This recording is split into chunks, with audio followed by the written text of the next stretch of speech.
আসসালামু আলাইকুম। এটিএন বাংলা সংবাদে সবাইকে স্বাগত জানাচ্ছি। ফিরোজ তোহা। শুরুতে বিআরবি কেবলস সংবাদ শিরোনাম। উৎসবের আমেজে চলছে জগন্নাথ বিশ্ববিদ্যালয় ছাত্র সংসদ নির্বাচন। চলবে বিকেল 3:30 পর্যন্ত। ছাত্রদল, শিবির ও ছাত্র শক্তির পাল্টাপাল্টি অভিযোগ। মুস্তাফিজ ইস্যুতে ঢাকা দিল্লি সম্পর্কে নেতিবাচক প্রভাব পড়বে, মন্তব্য অর্থ উপদেষ্টার। কারসাজি করে গ্যাস সিলিন্ডারের দাম বৃদ্ধি, অভিযোগ জ্বালানি উপদেষ্টার। পোস্টাল ব্যালটে নিবন্ধনের সময়সীমা শেষ। 15 লাখের বেশি ভোটারের নিবন্ধন। সংসদ নির্বাচনে প্রার্থিতার পক্ষে বিপক্ষে দ্বিতীয় দিনের মতো আপিল আবেদন চলছে। মব সন্ত্রাস নিয়ন্ত্রণে সরকারের দৃশ্যমান কোনো উদ্যোগ নেই, অভিযোগ দেবপ্রিয় ভট্টাচার্যের। সংসদ নির্বাচনে সামাজিক যোগাযোগ মাধ্যমের অপব্যবহার নিয়ে উদ্বেগ। এবং তীব্র শীতে বিপর্যস্ত জনজীবন। সর্বনিম্ন তাপমাত্রা রাজশাহীতে 7 ডিগ্রি। 10 জুলাই শৈত্যপ্রবাহ। রোববার পর্যন্ত তাপমাত্রা আরও কমবে বলছে আবহাওয়া অফিস। শুনছিলেন বিআরবি কেবলস সংবাদ শিরোনাম। এবারে বিস্তারিত। প্রতিদ্বন্দ্বী প্যানেলগুলোর পাল্টাপাল্টি অভিযোগ থাকলেও উৎসব মুখর পরিবেশে অনুষ্ঠিত হচ্ছে জগন্নাথ বিশ্ববিদ্যালয়ের প্রথম শিক্ষার্থী সংসদ নির্বাচন। ক্যাম্পাসের উন্নয়নে যারা কাজ করবেন তাদেরকেই বিজয়ী হিসেবে দেখতে চান ভোটাররা। এদিকে নির্ধারিত সময়ের আধা ঘন্টা পরে শুরু হওয়ায় বেলা 3:30 পর্যন্ত চলবে ভোট গ্রহণ। মুশফিকুর রহমানকে সাথে নিয়ে আরও জানাচ্ছেন একরামুল হক সায়েম। জগন্নাথ বিশ্ববিদ্যালয়ের ছাত্র সংসদ নির্বাচনে প্রথমবারের মতো ভোটের লড়াই। নিজেদের প্রতিনিধি নির্বাচনে উৎসব আমেজ শিক্ষার্থীদের মধ্যে। সকাল 9টা থেকে বিভিন্ন কেন্দ্রে ভোটারদের ব্যাপক উপস্থিতি দেখা যায়। লম্বা লাইনে দাঁড়িয়ে ভোট দেন শিক্ষার্থীরা। যক্ষ নির্বাচনে ভোটার হয়ে জীবনের প্রথমবার ভোট দিতে পারায় আনন্দে খুশি অনেক শিক্ষার্থী। ক্যাম্পাসের ভোট উৎসবে সামিল হতে পারায় সন্তোষ জানান তারা। যোগ্য প্রার্থীরা নির্বাচনে বিজয়ী হয়ে ক্যাম্পাসে ছাত্রদের অধিকার রক্ষায় কাজ করবেন আশা ভোটারদের। আমাদের নির্বাচনটা আমরা প্রত্যাশা করেছিলাম সেপ্টেম্বর কিংবা অক্টোবরে, তো সেটা 2025 সালে আমরা পাইনি, 2026 সালে চলে এসেছে। তারপরেও নির্বাচন হচ্ছে, সেজন্য আমরা অত্যন্ত আনন্দিত। আমরা সবাই এসেছি, ফ্রেন্ডরা সব যারা আসতে চাইনি তাদেরকেও বলছি যে আসো আমরা ভোট দিই। তো এটাই ভালো লাগছে, সবাই আসছি। মানে খুব সিকিউরিটি, খুবই টাফ একটা সিকিউরিটি, খুবই ভালো লাগছে। ভিতরে ঢোকার সময় ব্যাগ চেকিং হচ্ছে, সবকিছু চেক করে ঢুকানো হচ্ছে যে কিছু উল্টাপাল্টা যেন না হয়, ভোটটা যেন একদম পারফেক্টলি কমপ্লিট হয়, এই জন্য একদম সব ধরনের স্টেপ নেওয়া হচ্ছে। খুবই ভালো। সকাল 10:30টার দিকে নিজ নিজ কেন্দ্রে ভোট দেন ছাত্রদল সমর্থিত ভিপি প্রার্থী রাকিবুল হাসান ও শিবির সমর্থিত ভিপি প্রার্থী রিয়াজুল ইসলাম। পরে পরস্পরের বিরুদ্ধে ভোটের পরিবেশ নষ্ট করার পাল্টাপাল্টি অভিযোগ করেন দুই প্রার্থী। ভোট কেন্দ্রে যেখানে ভোট দেয় সেখানেও এই টোকেনটা প্রবেশ করেছে। ভোটার নাম্বার একদম পুরো প্যানেলের। তারপর আমরা নির্বাচন কমিশনকে জানিয়েছি, আমরা প্রক্টোরিয়াল টিমকে জানিয়েছি। তারা প্রথমে অস্বীকার করে, পরবর্তীতে আমরা যখন এটা দেখাই, যে প্রমাণ দেখাই, তখন তারা আমাদেরকে এই অনুমতিটা দেয়। মানে ছাত্র দলের পোলিং এজেন্ট ছিল, সে শিক্ষার্থীদেরকে ম্যানিপুলেট করছে ভোট দেওয়ার জন্য। এমনকি আমাদের নারী শিক্ষার্থীদের কাছ থেকে যে ভোটের যে চিরকুট ছিল আমাদের শিবির প্যানেলের, এটা পর্যন্ত তারা কেড়ে নিচ্ছে। কঠোর নিরাপত্তার নিশ্চিত করার কথা বলা হয়েছিল, কিন্তু আমরা দেখেছি ছাত্রদল সমর্থিত এবং ছাত্র শিবির সমর্থিত দুই সমর্থিত প্যানেলেরই প্রচুর বাইরের মানুষ, তারা ক্যাম্পাসের ভিতরে পর্যবেক্ষণ কার্ড নিয়ে প্রবেশ করেছে। 30 ডিসেম্বর যক্ষ নির্বাচন হওয়ার কথা থাকলেও সাবেক প্রধানমন্ত্রী ও বিএনপি চেয়ারপারসন বেগম খালেদা জিয়ার মৃত্যুতে ভোট গ্রহণ পিছিয়ে যায়। জগন্নাথ বিশ্ববিদ্যালয়ের শিক্ষার্থী সংসদ নির্বাচনে 21 পদে 157 জন প্রার্থী প্রতিদ্বন্দ্বিতা করছেন। একরামুল হক সায়েম, এটিএন বাংলা, ঢাকা। পেসার মুস্তাফিজ ইস্যুতে ভারত বাংলাদেশ সম্পর্কে প্রভাব পড়বে বলে জানিয়েছেন অর্থ উপদেষ্টা সালেহউদ্দিন আহমেদ। তবে বাণিজ্যিক ও অর্থনীতির সম্পর্ক চলমান থাকবে। মুস্তাফিজকে বাদ দিয়ে ভারত খারাপ কাজ করেছে উল্লেখ করে তিনি আরও বলেন, বাংলাদেশ সঠিক প্রতিক্রিয়া দেখিয়েছে, তবে ভারতের সাথে চুক্তি থাকা কোনো পণ্যেরই আমদানি বন্ধ করা হবে না, এমনকি তা বাতিলও করা হবে না বলেও জানান তিনি। এ সময় কারসাজি করে সিলিন্ডার গ্যাসের দাম বাড়ানো হয়েছে জানিয়েছেন জ্বালানি উপদেষ্টা ফৌজুল কবির খান। তাদের বিরুদ্ধে অভিযানে নেমেছে সরকারের বিভিন্ন দফতর। খুব দ্রুতই পরিস্থিতি স্বাভাবিক হবে বলেও জানান তিনি। উপদেষ্টা বলেন, গ্যাসের সংকট নেই, তবে শীতের কারণে চাপ কম। সচিবালয়ে ক্রয় সংক্রান্ত উপদেষ্টা কমিটির বৈঠক শেষে তারা এসব কথা বলেন। ভালো প্লেয়ার, একটা বিখ্যাত প্লেয়ার যাবে এবং যারা নিয়েছে তারা টেকনিক্যাল রিজনে করে দয়া দাক্ষিণ্য করে তো তাকে নেওয়া হয় নাই, ওদের সেটা হঠাৎ করে বন্ধ করে দেওয়ার একটা কারণে, সেটা তো খুব আনফর্চুনেট। এটা সিকুয়েল যেটা হয়েছে এগুলো সেটা আনফর্চুনেট, আমি বলি এটা দুঃখজনক। অর্থনৈতিক সাথে যেটা দরকার আমাদের এবং যেটা আমরা একদম রেশনাল ওয়েতে ডিসিশন যেগুলো নিচ্ছি সেটা অর্থনৈতিক সাথে আমার মনে হয় অ্যাটলিস্ট আমাদের পারচেজের ব্যাপারে এগুলো আমাদের প্রভাব পড়বে। এলপিজি যারা করে তারা আশা করতেছিল যে এলপিজির দাম বাড়বে, যেটা আপনারা দেখছেন যে বিআরসি 53 টাকা না কত টাকা যেন বাড়াইছে। তো এইটার অনেকে সুযোগ নেওয়ার চেষ্টা করছে। যে অস্বাভাবিক যে হয়েছে এটা একটা কারসাজির মাধ্যমে করা হয়েছে এবং সরকার এই জন্য ব্যবস্থা নিচ্ছে। ত্রয়োদশ জাতীয় সংসদ নির্বাচন ও গণভোটকে সামনে রেখে দেশের বাইরে থেকে ডাকযোগে ভোট দিতে নিবন্ধন করেছেন 15,33,000 ভোটার। দেশের নির্বাচনী ইতিহাসে প্রথমবার পোস্টাল ভোট বিডি অ্যাপ ব্যবহার করে এই সংখ্যক ভোটার নিবন্ধন করেছেন। নির্বাচন কমিশনের তথ্য অনুযায়ী সোমবার রাত 12টা পর্যন্ত নির্ধারিত সময়ের মধ্যে মোট 15,33,682 জন ভোটার এই ডিজিটাল প্ল্যাটফর্মে নিবন্ধন করে ডাকযোগে ভোট দেওয়ার যোগ্যতা অর্জন করেছেন। 18 নভেম্বর থেকে শুরু হওয়া এই নিবন্ধন গতকাল সোমবার মধ্যরাতে শেষ হয়েছে।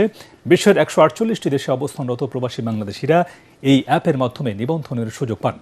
মোট নিবন্ধনকারীর মধ্যে পুরুষ ভোটারের সংখ্যা 12,81,434 জন এবং নারী ভোটার 2,52,246 জন।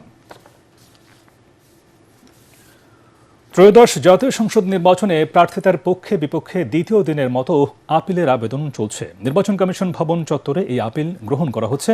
প্রথম দিন ইসিতে মোট 42টি আবেদন জমা পড়ে। আবেদন গ্রহণ চলবে আগামী 9 জানুয়ারি পর্যন্ত।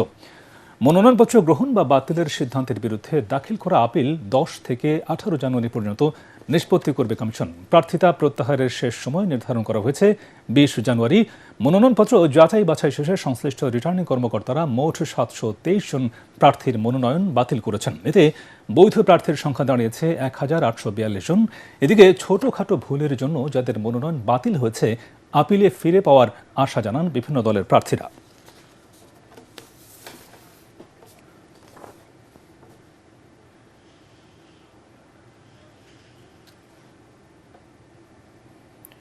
দর্শক, এই মুহূর্তে আগারগাঁও নির্বাচন ভবনে আছেন সহকর্মী সাজ্জাদ জাহান। সরাসরি চলে যাচ্ছে তার কাছে।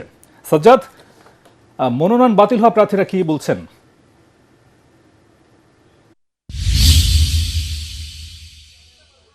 জি তোহা, আপনি যেমনটি বলছিলেন যে এখানে যে 10টি বুথ স্থাপন করা হয়েছে আগারগাঁও নির্বাচন কমিশন কার্যালয়ের সামনেই। তো 10টি বুথেই বিভিন্ন মনোনয়ন বাতিল প্রার্থীরা আসছেন এবং কি তারা বিভিন্ন দাবি দেওয়ার প্রেক্ষিতে মনোনয়ন সংশোধনের জন্য তারা আবেদন করছেন। তা আমরা এখানে দেখতে পেয়েছি যে হেভিওয়েট প্রার্থী সহ অন্যান্য প্রার্থীরাও এসেছেন। তো তাদের অধিকাংশের একটি কথা তারা বলছিলেন যে এই 1% যে সমর্থন নেয়ার বিষয়টি এটি অযৌক্তিক বলে তারা দাবি করছেন। তো এছাড়া আমি যদি বলে রাখি আপনাকে, এখন পর্যন্ত 85 জন প্রার্থী আপিল জমা দিয়েছেন। এর মধ্যে গতকাল 42 জন প্রার্থী জমা পড়েছিল আবেদন। তো আজ ওই অনুসারে এখনো আমরা দেখছি যে আবেদন কার্যক্রম চলছে এবং বিকেল 5টা নাগাদ এই আবেদন কার্যক্রম চলবে।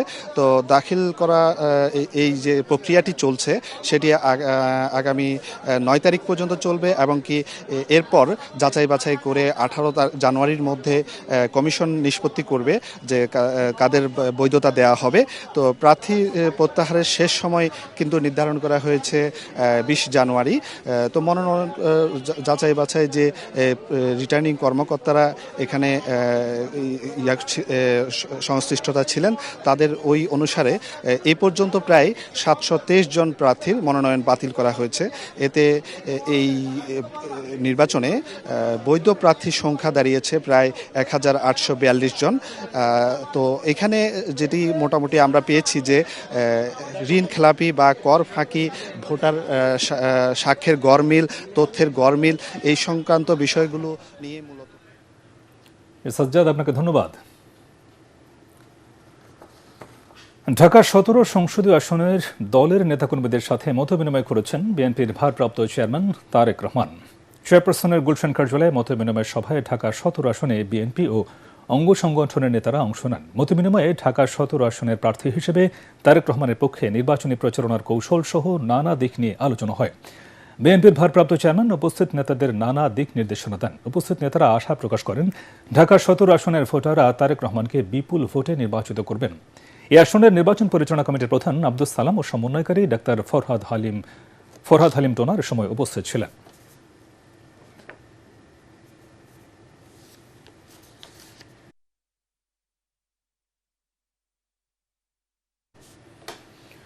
তারেক রহমানের রাষ্ট্র সংস্কারের ৩১ দফা কর্মপরিকল্পনা বাস্তবায়নের মাধ্যমে জনগণের কাঙ্ক্ষিত বাংলাদেশ গড়ে তোলা সম্ভব হবে বলে দাবি করেছেন বিএনপির সিনিয়র যুগ্ম মহাসচিব রুহুল কবির রিজভী।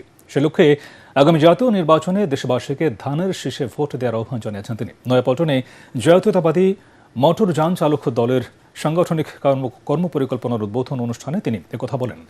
দেশকে এগিয়ে জনগণের ভোটে রাষ্ট্র পরিচালনার দায়িত্ব পেলে বিএনপি নতুন নতুন কর্মসংস্থান সৃষ্টি আর শ্রমজীবী মানুষের স্বার্থ রক্ষাকে সর্বাধিক গুরুত্ব দেবে বলেও জানান রুহুল কবির রিজভী। তিনি আরও বলেন, বেকারত্ব দূর করতে হলে সম্মানজনক যে কোনো পেশাকে রাষ্ট্রের পক্ষ থেকে উৎসাহিত করতে হবে সহযোগিতা।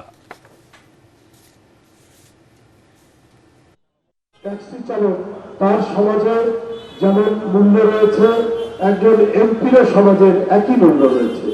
কেউ কম কেউ বেশি নেই। আমাদেরকে সেই সমাজ প্রতিষ্ঠা করতে হবে। যদি বারবার বিএনপির ভারপ্রাপ্ত চেয়ারম্যান তার ৩১ দফা কর্মসূচি, তার নানা কর্মসূচির মধ্যে সেই অঙ্গীকার ব্যক্ত করে, এই সমাজের মধ্যে কে ছোট কাজ করে কে বড় কাজ করে, এই ব্যবধান থাকবে না। ত্রয়োদশ জাতীয় সংসদ নির্বাচনে কৃত্রিম বুদ্ধিমত্তা এবং সামাজিক যোগাযোগ মাধ্যমের অপব্যবহার নিয়ে গভীর উদ্বেগ প্রকাশ করেছেন নাগরিক প্ল্যাটফর্ম বাংলাদেশের আহ্বায়ক ও সেন্টার ফর পলিসি ডায়ালগ সিপিডির ফেলো ডক্টর দেবপ্রিয় ভট্টাচার্য। রাজধানীর সেডাপ মিলনায়তনে ডিজিটাল অর্থনীতি ও উদ্যোক্তা প্রসঙ্গ নিয়ে মুক্ত আলোচনায় তিনি বলেন, সারা দেশে মব সন্ত্রাস এবং সামাজিক যোগাযোগ মাধ্যমে লিঙ্গভিত্তিক ধর্মীয় সংখ্যালঘু ব্যক্তি ও প্রতিদ্বন্দ্বী প্রার্থীকে ঘিরে যেসব অগ্রহণযোগ্য কর্মকাণ্ড চলছে তা নিয়ন্ত্রণে নির্বাচন কমিশন আর সরকার ব্যর্থ। সরকার কঠোর না হলে এআই এবং সামাজিক যোগাযোগ মাধ্যম আগামী নির্বাচনের সহিংসতার অন্যতম নিয়ামক হিসেবে কাজ করবে বলেও শঙ্কা এই অর্থনীতিবিদের। কৃত্রিম বুদ্ধিমত্তার ভিত্তিতে সামাজিক যোগাযোগ মাধ্যমের ব্যবহার, এর মাধ্যমে যেই ধরনের সহিংসতা প্রচার করা হয়, বিদ্বেষ এবং ঘৃণা প্রচার করা হয়, নির্বাচন কমিশন এই ক্ষেত্রে সম্পূর্ণভাবে ব্যর্থ শব্দটা কঠিন হবে, এখন পর্যন্ত অত্যন্ত নিষ্ক্রিয়ভাবে দেখা যাচ্ছে। এর মাধ্যমে দেশের ভিতরে নারীদের প্রতি, ধর্মীয় এবং জাতিগত সংখ্যালঘুরা আছেন এবং নির্বাচনে প্রতিদ্বন্দ্বিতাকারী প্রতিনিধিদের সম্বন্ধে যে মিথ্যা তথ্য, যে অপপ্রচার ইত্যাদি হচ্ছে, তা নিয়ন্ত্রণের জন্য কোনো ধরনের উদ্যোগ সরকারের পক্ষ থেকে আমরা দেখছি না। সারা দেশে আরও বেড়েছে শীতের তীব্রতা। আজ দেশের সর্বনিম্ন তাপমাত্রা রেকর্ড করা হয়েছে রাজশাহীতে ৭ ডিগ্রি সেলসিয়াস। দেশের ১০ জেলার উপর দিয়ে শৈত্যপ্রবাহ বয়ে যাচ্ছে। আবহাওয়া অধিদপ্তর জানিয়েছে, ঢাকা ও পার্শ্ববর্তী এলাকায় সকালে কুয়াশা থাকলেও দিনের তাপমাত্রা বাড়তে পারে। আরও জানাচ্ছেন নিয়াজামান সজীব। সারা দেশে শীতের প্রকোপ কমছেই না। তীব্র শীত ও ঘন কুয়াশায় জনজীবন স্থবির হয়ে পড়েছে। রাজশাহী, পাবনা, বগুড়া, দিনাজপুর, নীলফামারী, পঞ্চগড়, রাঙামাটি, যশোর, কুষ্টিয়া ও চুয়াডাঙ্গায় শৈত্যপ্রবাহ বইছে। এবারে শীত মৌসুমের সর্বনিম্ন তাপমাত্রা রেকর্ড করা হয়েছে দেশের উত্তরের জেলা রাজশাহীতে ৭ ডিগ্রি সেলসিয়াস। আবহাওয়া অধিদপ্তর জানিয়েছে, এর আগে গত ৩১ ডিসেম্বর মৌসুমের সর্বনিম্ন তাপমাত্রা রেকর্ড করা হয়েছিল গোপালগঞ্জে ৭.৫ ডিগ্রি সেলসিয়াস। বাচ্চা কাচ্চা নিয়ে বাইরে যাওয়া যায় না, ছেলে মেয়েদের স্কুলে পাঠানো যায় না। এখন তো ভ্যানের ইনকাম নাই, শীতের জন্য লোক চলে না, চলাফেরা করতে পারতেছে না, ঠান্ডার জন্য দেশ পুরো অসুবিধা। আবহাওয়াবিদ বজলুর রশিদ জানান, শৈত্যপ্রবাহ ও তাপমাত্রা কমার এই প্রবণতা আগামী রোববার পর্যন্ত অব্যাহত থাকবে। সেই সঙ্গে তাপমাত্রা আরও কমতে পারে, এরপর তাপমাত্রা বৃদ্ধি পাবে।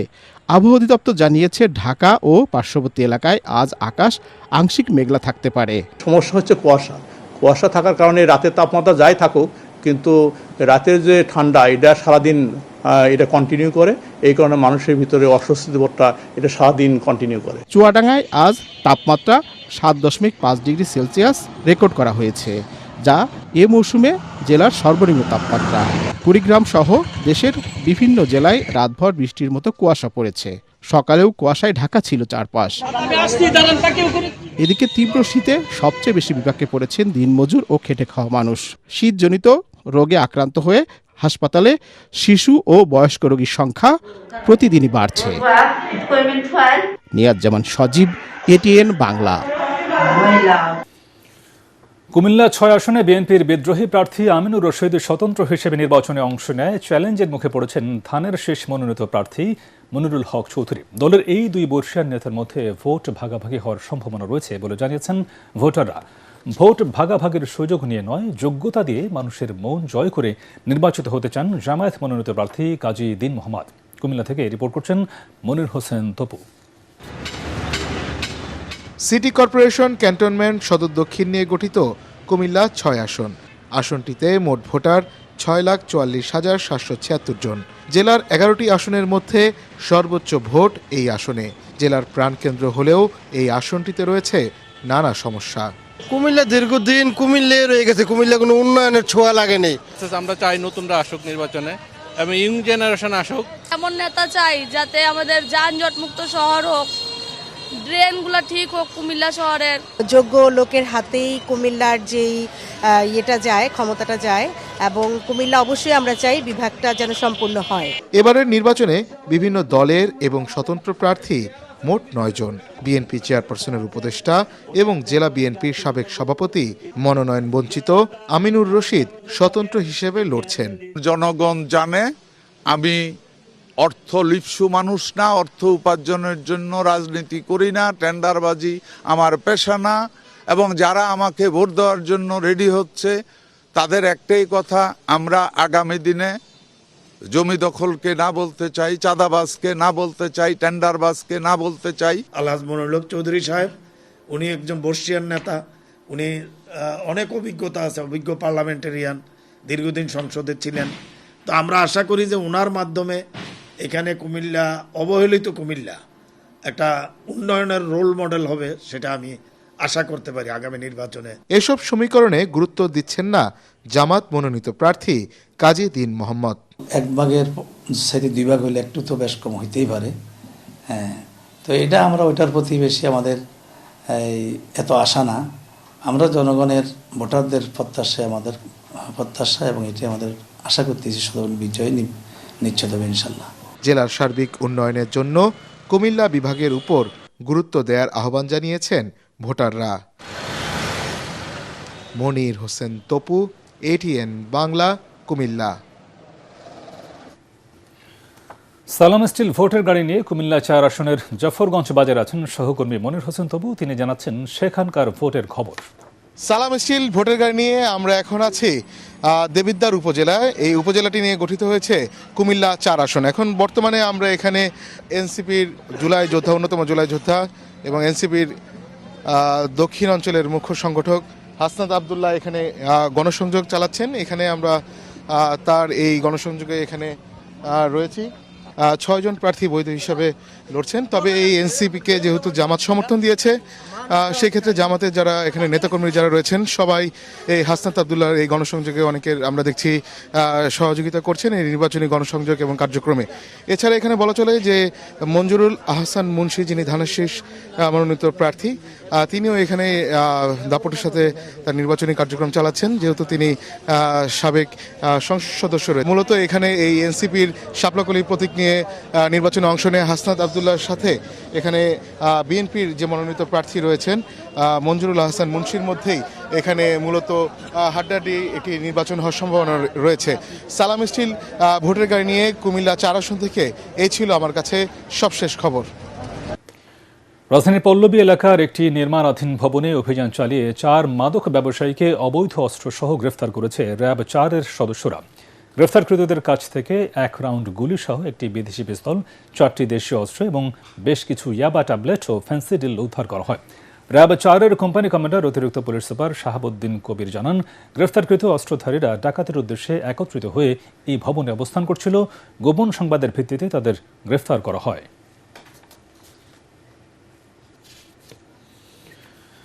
আবারও সালাম স্টিল ভোটের গাড়ি।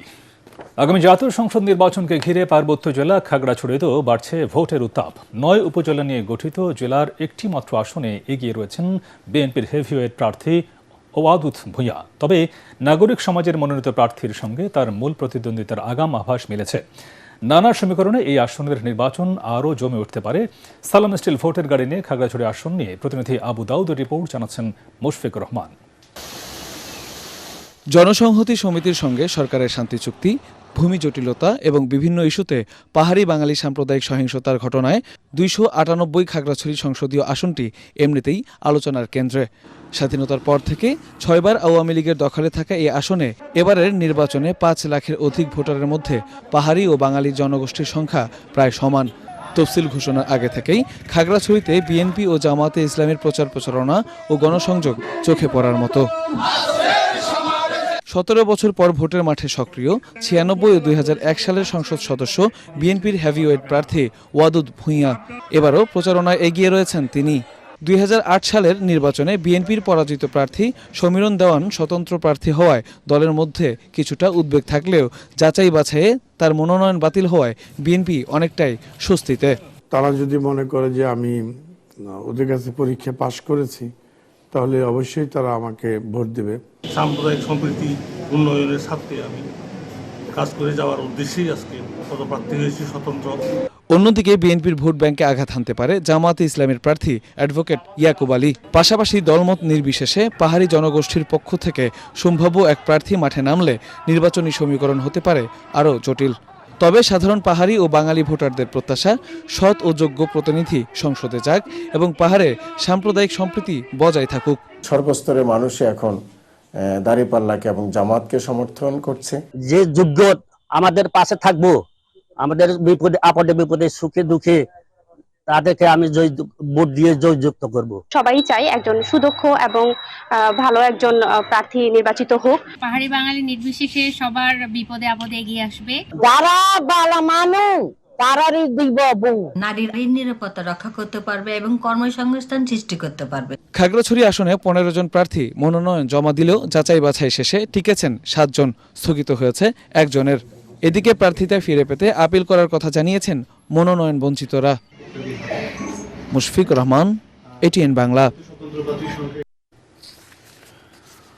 সালাম স্টিল ভোটের গাড়ি নিয়ে কক্সবাজার 3 আসনের হিমছড়িতে আছেন আলিয়াস করিবুন। তিনি জানাচ্ছেন সেখানকার ভোটের হালচাল। সালাম স্টিল ভোটের গাড়ি নিয়ে আমি চলে এসেছি কক্সবাজার 3 নির্বাচনী আসনে, আর আমি এখন দাঁড়িয়ে আছি হিমছড়ি বড় ঝর্ণার সামনে। আমার পেছনে পাহাড় দেখতে পাচ্ছেন, আর সেই পাহাড়ের উপরেই রয়েছে এই এলাকার সবচেয়ে বড় ঝর্ণা বা বড় ঝর্ণা নামে পরিচিত। আপনাদেরকে জানিয়ে রাখি, এলাকার মোট ভোটার 5,40,000-এর কিছু বেশি। চলুন এখানকার স্থানীয় মানুষের মুখ থেকে শুনি কেমন চলছে নির্বাচনী হালচাল। আয়োজন মোটামুটি ইনশাল্লাহ ভালো হবেই আশা করি। সুশৃঙ্খলা বাংলাদেশ দেখতে চাই আমরা, মানে হানাহানি মারামারি মানে এগুলো আমরা দেখতে চাই না, একটু নিরপেক্ষ নির্বাচন দেখতে চাই। বালাগুড়ি চলুক, মানুষ জাতীয় তাদের সুবিধা হন। তারা এমন সরকার দেখতে চান যারা ব্যবসায়ীদের দুঃখ কষ্ট বুঝবে। সালাম স্টিল ভোটের গাড়ি নিয়ে আছি কক্সবাজারের হিমছড়িতে। যে কোনো মুহূর্তে পৌঁছে যাব আপনার এলাকায়, আমাদের সাথে থাকুন। এবার পূবালী ব্যাংক বাণিজ্য সংবাদ।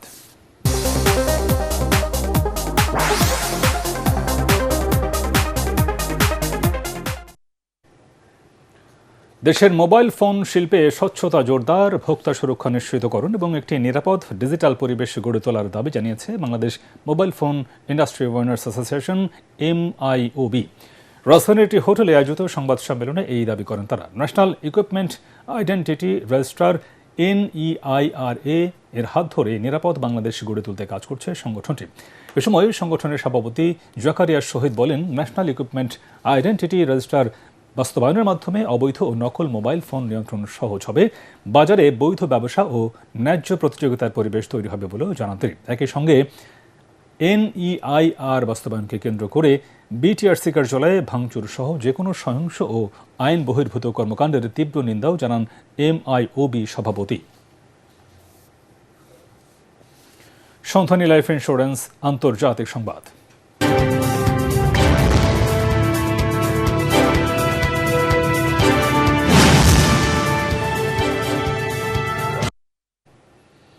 যুক্তরাষ্ট্রে বসবাসরত বাংলাদেশি অভিবাসী পরিবারগুলোর মধ্যে 54.8% পরিবার মার্কিন সরকারের কাছ থেকে বিভিন্ন ক্ষেত্রে সহায়তা নিয়ে থাকে।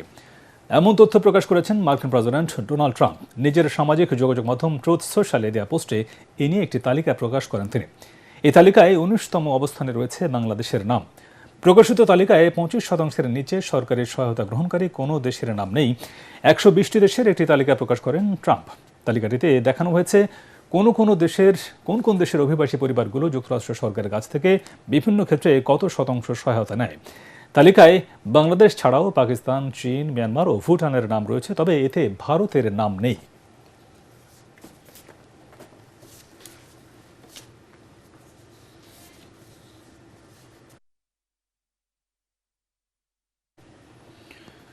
মার্কিন আদালতে নিজেকে নির্দোষ দাবি করেছেন ভেনেজুয়েলার প্রেসিডেন্ট নিকোলাস মাদুরো। নিজ দেশ থেকে তাকে অপহরণ করে নিয়ে আসা হয়েছে বলেও জানান তিনি। ভেনেজুয়েলা থেকে আটকের পর স্থানীয় সময় সোমবার প্রথমবারের মতো তাকে আদালতে তোলা হয়। এ সময় নিউ ইয়র্কের আদালতে মাদুরো বলেন তিনি নির্দোষ, তিনি একজন ভদ্র মানুষ এবং এখনও তার দেশের প্রেসিডেন্ট বলেও জানান মাদুরো। তার বিরুদ্ধে মাদক সন্ত্রাস ও যুক্তরাষ্ট্রের বিরুদ্ধে ধ্বংসাত্মক ডিভাইস ব্যবহারের অভিযোগ আনা হয়েছে। যুক্তরাষ্ট্রের সেনাবাহিনীর ডেল্টা ফোর্সের সেনারা গত শনিবার মধ্যরাতে স্ত্রীসহ মাদুরোকে আটক করে নিয়ে আসে। তার স্ত্রীও আদালতে নিজেকে নির্দোষ দাবি করেছেন। আগামী 17 মার্চ আদালতে মাদুরোর মামলার পরবর্তী শুনানির দিন ঠিক করেছেন। এবার খেলার খবর।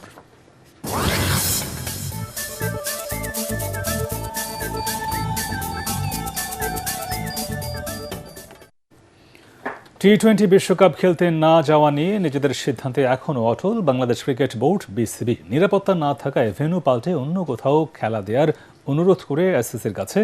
এ ব্যাপারে আজ আইসিসির সঙ্গে আলোচনা হওয়ার কথা রয়েছে। এদিকে জানা গেছে বিশ্বকাপের সময় বাংলাদেশকে রাষ্ট্রীয় পর্যায়ের নিরাপত্তা দেওয়ার প্রস্তাব দেওয়া হতে পারে, কিন্তু তাতেও বিসিবি রাজি হবে না বলে অনড় আছে। নিরাপত্তার অভাবে বাংলাদেশের পেসার মুস্তাফিজুর রহমানকে কলকাতা নাইট রাইডার্স বাদ দেয়া টি-20 বিশ্বকাপ ক্রিকেটকে সামনে রেখে বাংলাদেশ ও ভারত এখন মুখোমুখি অবস্থানে। শেষ করার আগে বিআরবি কেবলস সংবাদ শিরোনাম আরেকবার। উৎসবের আমেজে চলছে জগন্নাথ বিশ্ববিদ্যালয় ছাত্র সংসদ নির্বাচন। চলবে বিকেল 3:30 পর্যন্ত। ছাত্রদল, শিবির ও ছাত্র শক্তির পাল্টাপাল্টি অভিযোগ। মুস্তাফিজ ইস্যুতে ঢাকা দিল্লির সম্পর্কে নেতিবাচক প্রভাব পড়বে মন্তব্য অর্থ উপদেষ্টার। কারসাজি করে গ্যাস সিলিন্ডারের দাম বৃদ্ধি, অভিযোগ জ্বালানি উপদেষ্টার।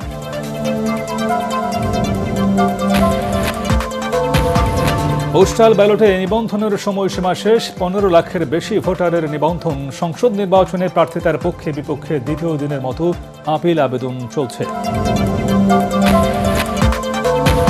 মব সন্ত্রাস নিয়ন্ত্রণে সরকারের দৃশ্যমান কোনো উদ্যোগ নেই, অভিযোগ দেবপ্রিয় ভট্টাচার্যের। সংসদ নির্বাচনে সামাজিক যোগাযোগ মাধ্যমের অপব্যবহার নিয়ে উদ্বেগ। এবং তীব্র শীতে বিপর্যস্ত জনজীবন। সর্বনিম্ন তাপমাত্রা রাজশাহীতে 7 ডিগ্রি, 10 জেলায় শৈত্যপ্রবাহ। রোববার পর্যন্ত তাপমাত্রা আরও কমবে বলছে আবহাওয়া অফিস।